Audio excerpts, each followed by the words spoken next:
Добрый дзень, шановныя слухачы. Мы працягваем размаўляць пра грамадзянскую навуку і пра розныя цікавыя і важныя пытанні сучаснасці, звязаныя з кліматам, з экалогіяй, з грамадствам. То есть сёння мы хацелі бы паразмаўляць пра іншы працэс, што рабіць, калі ўжо змены клімату адбываюцца. Гэты працэс называецца адаптацыя і, як права, павінна бараніць людзей і эканоміку.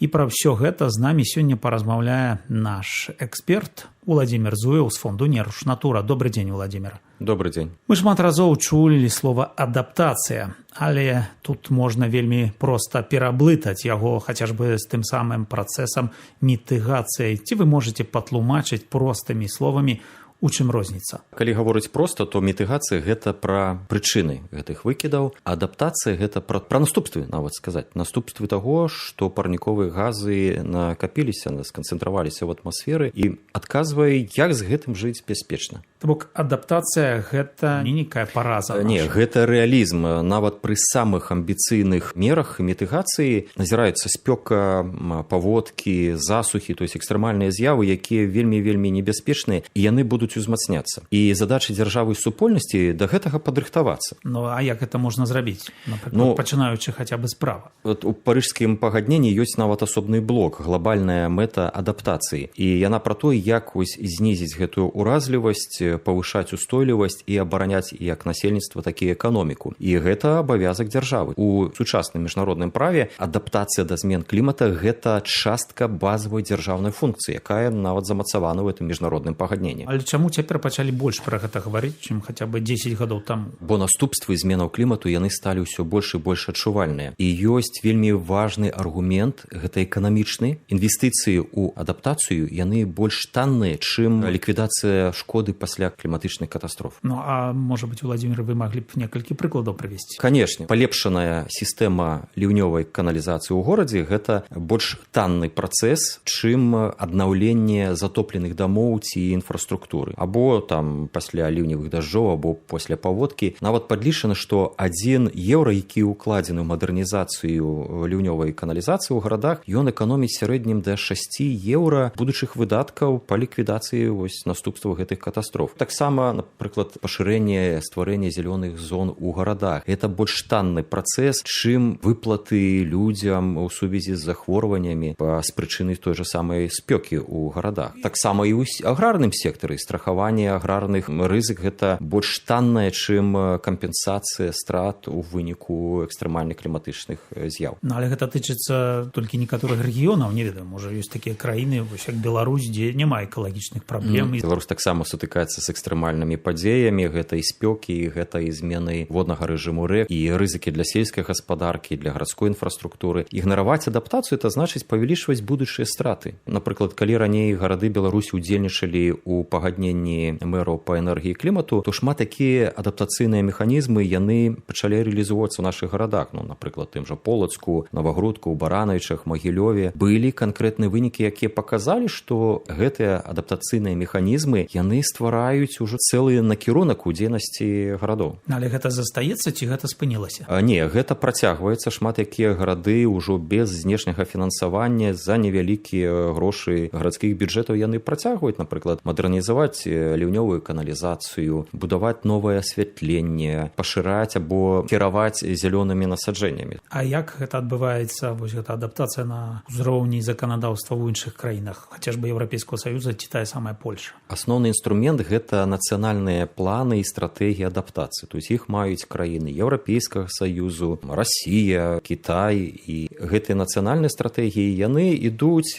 па кроках уніз да гарадоў, да звычайных людзей. Папярэднім разам вы казалі, што што тычыцца мітыгацыі, то ЕС гэта адзін з лідараў. А вось гэтыя адаптацыйныя элементы працэса, то як тут у ЕС выглядае? Так, у 24-25 годзе ў Еўрапейскім Саюзе была прынята новая адаптацыйная стратэгія. Яна робіць акцэнт на прырода-арыентаваных рашэннях. Напрыклад, аднаўленне лясоў, зялёных насаджэнняў у гарадах, аднаўленне тых же самых балот, страхаванне кліматычных рызык, абавязковы ўлік кліматычных рызык пры інвестыцыях. Паводле ацэнак Еўракамісіі паводкі ў краінах Еўрапейскага Саюза наносяць шкоды каля 8 мільярдаў еўра ў год. Без адаптацыі до 2050 года, то есть той час, калі прагназуецца рост наступстваў гэтых паводак, гэта лічба можа вырасці до 30 мільярдаў у год. То бок Еўрасаюз ужо не проста дае рэкамендацыі, гэта ўжо прынятыя канкрэтныя рашэнні, якія дзейнічаюць. Так, і гэта ўсё далей ідзе на ўзровень тэрытарыяльнага планавання, замацоўваецца ў водным праве, у будаўнічых нормах, у фінансавым рэгуляванні. Калі гавораць пра гэтыя адаптацыйныя працэсы, гучыць панятак кліматычнай устойлівасці. Што ён значыць таксама ў прававым сэнсе? Гэта калі закон абавязвае інвестараў, праектыроўшчыкаў улічваць кліматычныя рызыкі на будучыню. Не будаваць як раней, а ацэньваць, ці вытрымлівае той ці іншы праект умовы будучыні, менавіта звязаны з кліматычнымі рызыкамі. У краінах Еўрапейскага Саюза будаўніцтва новых жылых раёнаў немагчыма на тэрыторыях з высокай рызыкай, напрыклад, паводак, без абарончых мер. І абавязкова будучыя жылыя дамы або нават прамысловыя прадпрыемствы і будынкі,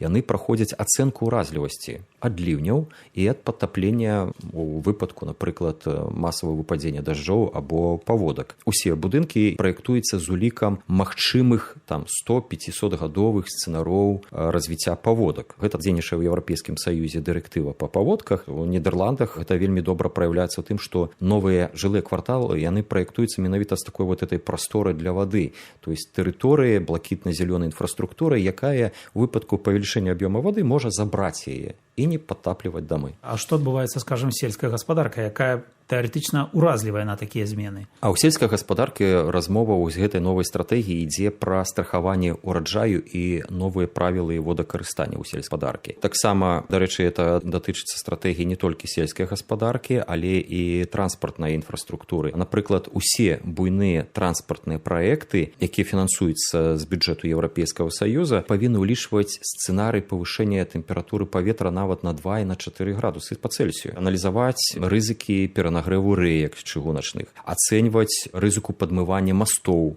пры павелічэнні інтэнсіўнасці ліняў. Ну і навогуле усе інфраструктурныя праекты павінны быць разлічаны на рост частоты экстрэмальных з'яў. І вось паводле ацэнак Еўрапейскай камісіі экстрэмальнае надвор'е ўжо штогод наносіць транспартнай інфраструктуры шкоды дзесьці на 12 мільярдаў еўра. І без адаптацыі гэтыя страты могуць падвоіцца ў бліжэйшыя часы. І вельмі важна, што таксама гэтая адаптацыйная стратэгія, яна гаворыць пра ролю бізнесу, таму што бізнес удзельнічае ў працэсе, раскрывае кліматычныя рызыкі у сваёй справаздачнасці, таму што бізнес гэта не толькі уласныя грошы прадпрымальніка, гэта, напрыклад, і грошы акцыянераў. Яны павінны ведаць, як бізнес будзе ў доўгатэрміновай перспектыве развівацца пры існаванні гэтых кліматычных рызык. Таму была ўведзена так званая дырэктыва аб абавязковай карпаратыўнай справаздачнасці, якая датычыцца ўстойлівасці. Яна абавязвае ўжо вялікія кампаніі дакладна в Еўрапейскім Саюзе раскрываць свае кліматычныя рызыкі, і яна прымушае кампаніі паказваць, як гэтыя рызыкі могуць уплываць на іх фінансы, на фінансавы стан кампаніі. І гэта робіць адаптацыю не добрай воляй, а часткай карпаратыўнага абавязку. Сапраўды бачым, што Еўрапейскі Саюз далёка пайшоў, але, скажам, чаму тады вось у такіх краінах і Беларусь ці Расія гэтыя кліматычныя пытанні высмейваюцца, і вось гэта зялёная павестка Еўрасаюза высмейваецца? Ці гэта проста на такім узроўні ідэалагічным, а ў практыцы нешта адбываецца падобнае? Як сітуацыя вось на ўсход ад ЕС? У Беларусі няма адзінага плана, нацыянальнага плана адаптацыі, але распрацаваны асобныя праграмы, адаптацыйныя праграмы ў адносінах да сельскай і лясновай гаспадаркі. І ў адрозненні ад Еўрапейскага Саюза ў Беларусі пры праектаванні інфраструктуры няма абавязковага патрабавання ацэнкі кліматычных рызык. І не патрабуецца, напрыклад, аналіз сцэнароў павышэння тэмпературы або павелічэння інтэнсіўнасці ападкаў. Гэта значыць, што праектуецца новая інфраструктура, яна праектуецца пад клімат мінулага, а не будучыні. І ў гарадах ліўневая каналізацыя, яна, напрыклад, часта разлічана на старыя нормы ападкаў, і няма абавязку ствараць і абнаўляць карты рызык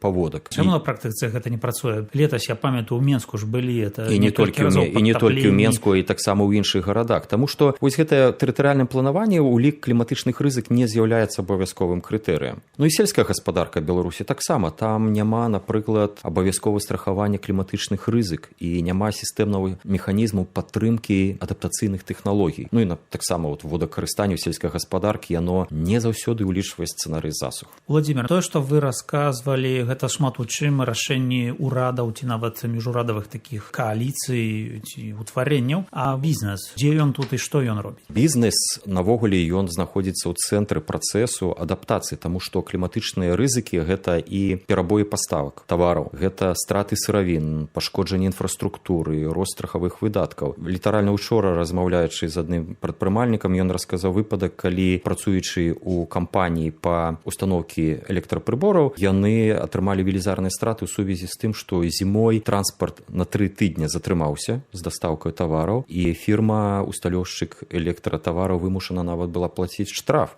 у сувязі з тым, што зацягнулася здачай аб'ектаў. У 22 годзе ў Еўропе засуха прывяла да абмялення рэк, буйных рэк таго ж Рэйна, і гэта адразу прывяло да зніжэння грузаперавозак і вялікіх страт для прамысловасці той же самай Германіі. Кліматычны фактар ператвараецца зараз у прамую фінансавую пагрозу. То бок тут трэба кіраваць, як кіраваць іншымі рызыкамі. Абсалютна так. У свеце адаптацыі бізнесу трэба аналізаваць кліматычныя рызыкі, змяняць сваю лагістыку або мець некалькі сцэнароў лагістыкі, а таксама рэалізоўваць устойлівае праектаванне і страхаванне. І гэта ўсё паступова становіцца ў Еўрапейскім Саюзе такім прававым абавязкам, а не выбарам. Ну, але што гэта значыць? Як гэта выглядае ў ЕС? У Еўрапейскім Саюзе бізнес абавязаны раскрываць кліматычныя рызыкі, паказваць, як яны ўплываюць на іх фінансы, а таксама раскрываць, як дзейнасць фірмы ўплывае на навакольнае асяроддзе. Гэта ўсё прапісана ў дырэктыве аб карпаратыўнай справаздачнасці. А што адбываецца ў Беларусі? Там же такога абавязку няма. Так, у Беларусі кліматычная справаздачнасць бізнесу, яна добраахвотная, але знешнія рынкі і партнёры ўсё часцей і часцей яны патрабуюць ацэнку кліматычных рызык, таму што шмат якія прадпрыемствы Беларусі будаваны ў іншыя фінансава-эканамічныя працэсы, у той жа самай Еўропе, або нават у Расіі, у Кітаі, дзе ўзрастае патрабаванне да бізнесу. Так што беларускі бізнес усё часцей і часцей будзе сутыкацца з гэтым патрабаваннем праводзіць гэтую двойную ацэнку ўплыву на навакольнае асяроддзе. Але можна сказаць, што гэта фактычна любы бізнес па-за ЕС такім сутыкаецца абавязкам. Так, і Еўрапейскі Саюз становіцца піянерам укаранення гэтага кліматычнага права на ўсім свеце. Ну а што адбываецца, калі адаптацыя не замацаванае права? Тады рашэнні прымаюцца ўжо пасля катастроф, то есть калі ўжо бізнес і грамадзяне нясуць пэўныя страты і выдаткі растуць лавінападобныя. Для Беларусі гэта азначае страты і для дзяржаўнага бюджэту, і для фінансаў прадпрыемстваў, і рост сацыяльных праблем, ну і, конечно, эканамічную нестабільнасць. Мы паразмаўлялі пра дзяржаўны ўзровень, пра бізнес, а што з грамадзянамі? Якія тут ёсць ініцыятывы, дзе людзі могуць далучацца і ўдзельнічаць?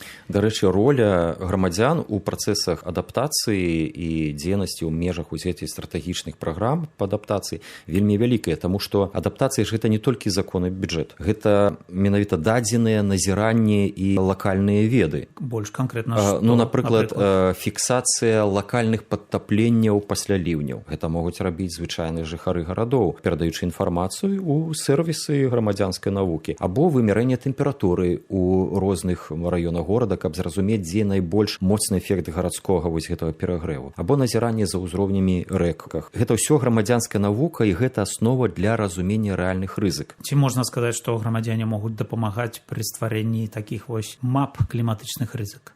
Так, і асабліва там, дзе дзяржава не вядзе сістэмны маніторынг або не абнаўляе нормы. Сабраныя супольнасцю дадзеныя, яны могуць паказаць, што новы раён, жылы раён будуецца ў зоне рэгулярнага падтаплення, або што ў горадзе не хапае зялёных зон для зніжэння тэмпературы. І такія мапы сапраўды яны ўжо становяцца, калі не для інвестараў у жылым будаўніцтве, то для пакупніком вельмі добрым такім індыкатарам, дзе купляць кватэры, а дзе не купляць. То бок яна выкарыстоўваецца і неяк уплывае на канкрэтнае рашэнне? Так, калі ёсць дакументалізаваныя дадзеныя на сервісах, то з'яўляецца падстава і для грамадскіх зваротаў, і для ўдзелу ў абмеркаваннях, і нават для ініцыяцыі зменаў у гарадскім планаванні. А ў сельскай гаспадарцы? Таксама і сельская гаспадарка, таму што назіранне за засухамі, ураджайнасцю, зменамі сезонаў, яны могуць дапамагаць ацэньваць рызыкі і планаваць новыя падыходы па прымяненню новых нейкіх тэхналагічных рашэнняў. Гэта вельмі важна як для фермераў, так і для мясцовых супольнасцяў. Ці вы сутыкаліся вось гэты падыход знізу ўверх? Наколькі гэта інфармацыя потым выкарыстоўваецца і ўвогуле, наколькі заўважаюць то, што робяць грамадзяне? Па-першае, самі грамадзяне улічваюць гэтыя кліматычныя змены. Напрыклад, шмат хто валодае зямельнымі участкамі, дзе вырошчвае для сябе гародніну, зелень, і разумеючы вось гэтыя кліматычныя змены, можна лёгка адаптаваць свой участак, то есть або змяніць гатункі раслін, або самі расліны, або прымяняць нейкія новыя падыходы. І навогуле я лічу, што без удзелу грамадзян цяжка пабудаваць сапраўдную кліматычную устойлівасць, таму што, як гавораць, людзі на месцах, яны бачаць першымі наступствы і могуць першымі сігналізаваць пра гэтыя рызыкі.